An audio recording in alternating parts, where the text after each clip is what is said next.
Til de af jer, der ser med for første gang. Hej, vi er Kenneth og Mia. Efter at have sparet op i årevis, rejser vi nu verden rundt.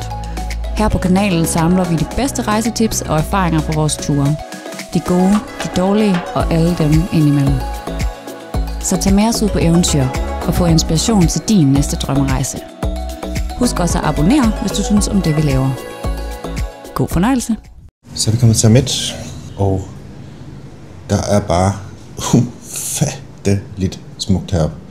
Vi bor lige ved foden af Agong-vulkanen, og jamen, jeg kan ikke beskrive det med ord, så I kan lige prøve at se nogle billeder herfra, hvordan det ser ud, hvor vi er lige nu.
I dag skal vi gøre lidt specielt. Vi er blevet inviteret op til vores gode ven, Bronzo, som bor her i nærheden af Amet.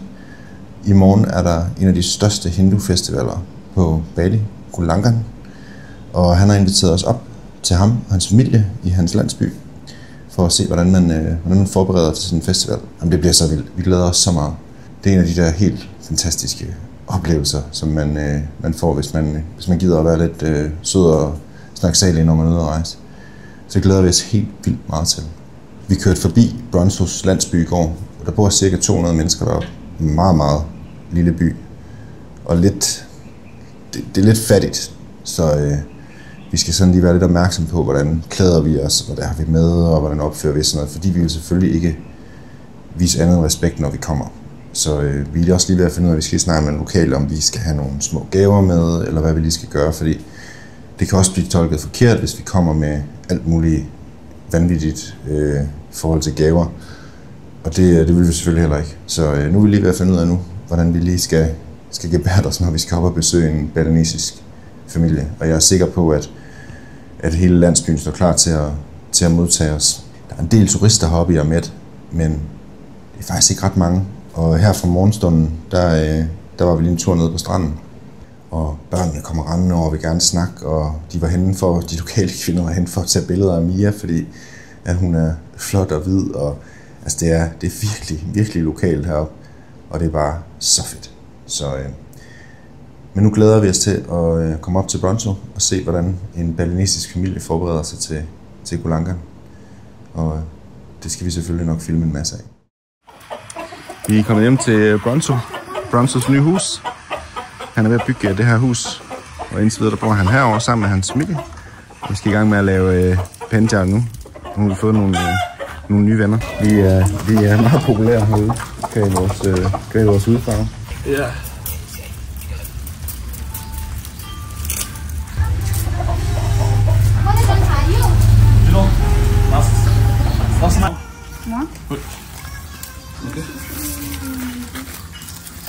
De her haner, der står her, de skal bruges til cockfight senere. Og så bliver de selvfølgelig, den tabende hane bliver selvfølgelig spist.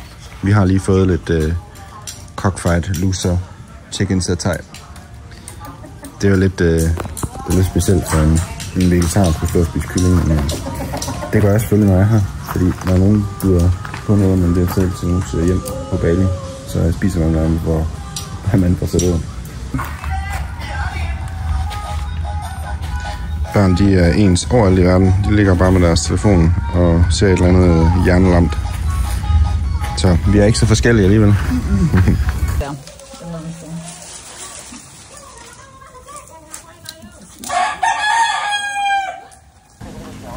Så vi er færdige med vores panjar. Så de viser, når den kommer op og hænge. De har lovet, de hænger den op, og de siger den også pænt, de ikke tager den ned igen. Men når vi ser om det er rigtigt, eller om de bare stemmer alt over det, så piller de det ned, når de smutter. Men vi se. Så må vi se, om alle fra landsbyen kommer og kigger, hvad de hvide mennesker, de har lavet. Det er forfærdeligt stykke arbejde. Ja. Det ser faktisk ikke så slemt ud fra afstand. Nej, det gør det faktisk ikke. Jeg tror ikke, når vi kommer op og ser de andre, ikke til forskel. Det var også, jeg kiggede også på nogle af hans, og så lavede han sådan nogle forbindinger, som jeg tænkte, okay, men det er... Jamen, Bronzo har også tørmænd i dag, så ja. Jeg tror, han laver det. Han går ikke så meget op i det. Det her det er naboens panjar, og jeg er helt sikker på, at vores den er mindst så flot. Men det finder vi ud af, når vi får den op og hænge lige om lidt. Hej, Biggies.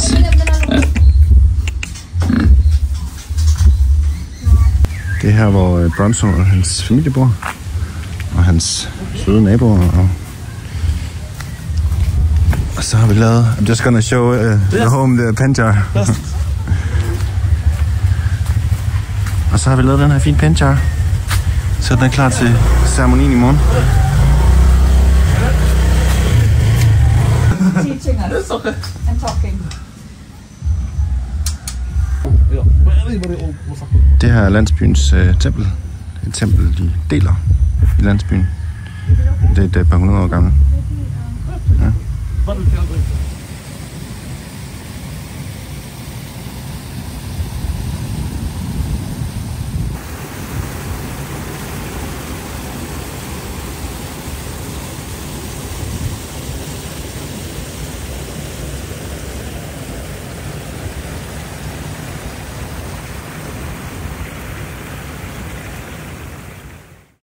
Hej. Så er vi på vej op til Lahangan Suite, som er et af de flotteste steder overhovedet på Bali. Vi går op. Man kan tage en jeep, der kommer ind lige om lidt. Men, vi har ikke fået gået meget. Vi har ikke fået gået meget. Kører meget scooter og dykker og drikker pineapple coconut juice. Så kommer det også til at føles mere værd. Ja. Jeg vil sindssygt gerne lige prøve at filme til højre og vise jer det, men jeg tror lige, vi venter. Fordi det er for sygt, den her udsigt. Men I må lige vente 2 minutter med at se den.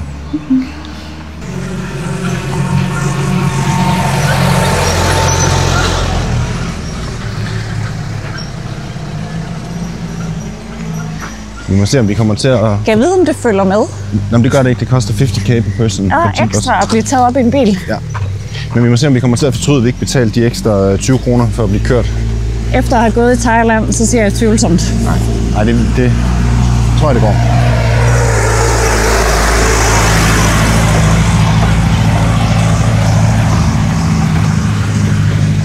Nu har vi jo været væk fra Louise og Michael i 3 dage. Yes. Vi sagde farvel mandag, og det er onsdag i dag. Og der gik lige præcis 1 døgn. Så lavede vi alle sammen om i vores planer, så vi kunne mødes igen. Så de kommer også til at med i morgen. Og så har vi forlænget vores besøg af med et par dage. Det er vi rigtig glade for, fordi vi er ret vilde med Ahmed. Ja, det er helt fantastisk. Virkelig. Og lige nu der går vi skråt af op i luften. Hvis jeg undrer, hvorfor vi pruster så meget. Det er rimelig stejlt, det her. Jeg begynder godt at kunne forstå, hvorfor folk de tog de der jeeps. Og der er andre, der går her. Så kan vi sgu også. Så nej, vi fik allerede FOMO efter kun et døgns tid. Så tænkte vi, vi må have lige se, om vi kan lave lidt om i planerne, så vi kan mødes med dem igen. Men det er hyggeligt. Men de skal i gang med deres stykkercertifikat. Når de kommer til Ahmed, så skal de i gang med at tage open water, alle 3. Helt vildt sejt. Jeg synes fandme, det er cool, de gør det. De har været ude at dykke en gang. Så elskede de det bare, og så kastede de sig bare ud af det. Og så kastede de sig bare ud af det. Fedt er det. Respekt. Nu tror jeg, det er tid til at vende kameraet. Yep.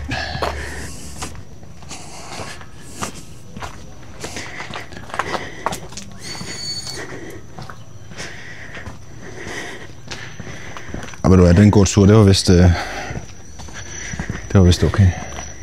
Hold nu kæft, mand. Ej, hvor er det vildt, det her. Det er den vildeste udsigt, vi har haft på Bali, det her. Det tror jeg ikke, der er nogen tvivl om. Skidt pyt med de der små Instagram-lavede spots. Dem går vi bare ved siden af. Hvor vildt, det her. Og ja, jeg har 2 fuldt opladet dronebatterier med, så vi kan flyve amok lige om lidt. Jeg tror ikke, vi ikke har flottere udsigt på Bali før, har vi det? Nej. That's gonna be a no. Det var en dyr sted at komme ind. Det kostede 20 kroner per person. Worth it. Det er en af de dyreste aktiviteter, vi har haft på Bali. Og normalt så koster det sådan noget 5-10.000. Prøv at se rismarkerne herovre, helt op på klippeskråningen. Normalt så koster det sådan noget 5-10.000 rupier at komme ind til templer og hvad noget så. Så ligger der bare lige sådan en rismark helt op på toppen.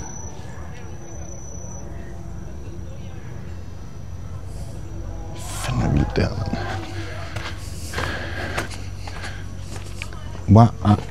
Wow. Så er der stadig alle mulige Instagram-spots op på vejen. Jeg tror, de har 7 eller 8 forskellige Instagram-spots, for det er bare formålet, at man skal tage billeder til Instagram. Jeg kan godt se, at det ville være et flot billede med Agung i baggrunden. Ja. Desværre så kan man ikke se Mandagung lige under skyggen her i dag. Jeg har lidt taget masser af billeder af den. Mm-hmm.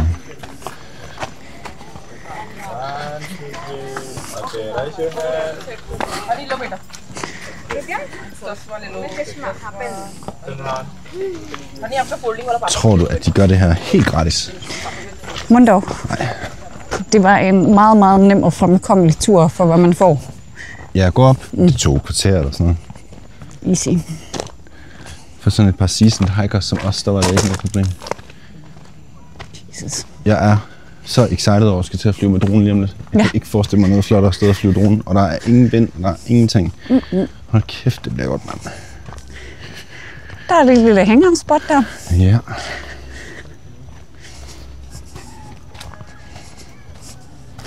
Not a bad one. Nope.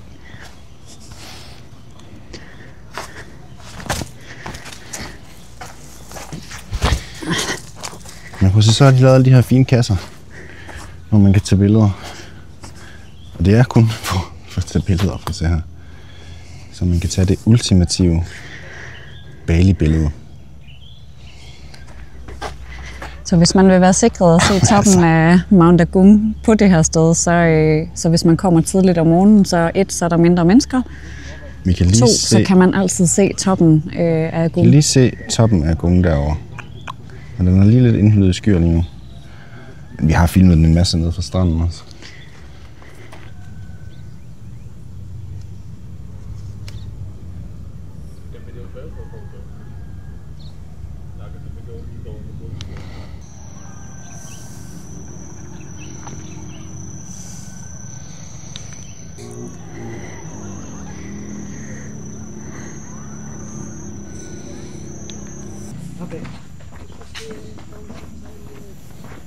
Men er der langt ned på den anden side?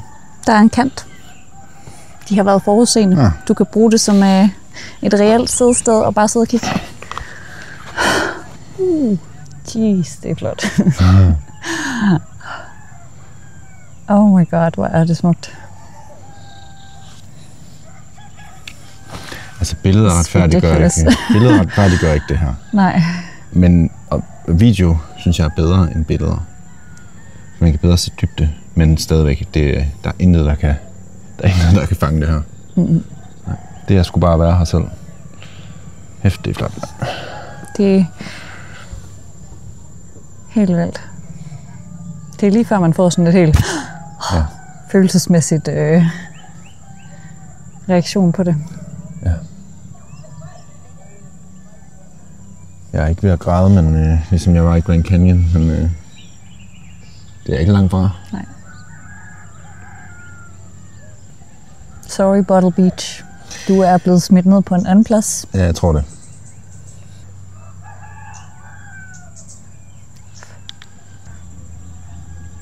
Noget af et sted har en risterrasse, det her.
Vi har selvfølgelig også brugt en masse tid på at dykke her i midt.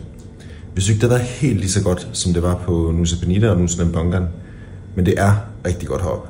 Der er sindssygt klart vand, der er masser af fisk, masser af koraller, og vi har også set på turtles. Men det store havliv, det store marineliv, det er der ikke her, desværre. Men du kan lige prøve at se nogle af de optagelser, vi har lavet for vores dyk her i midt.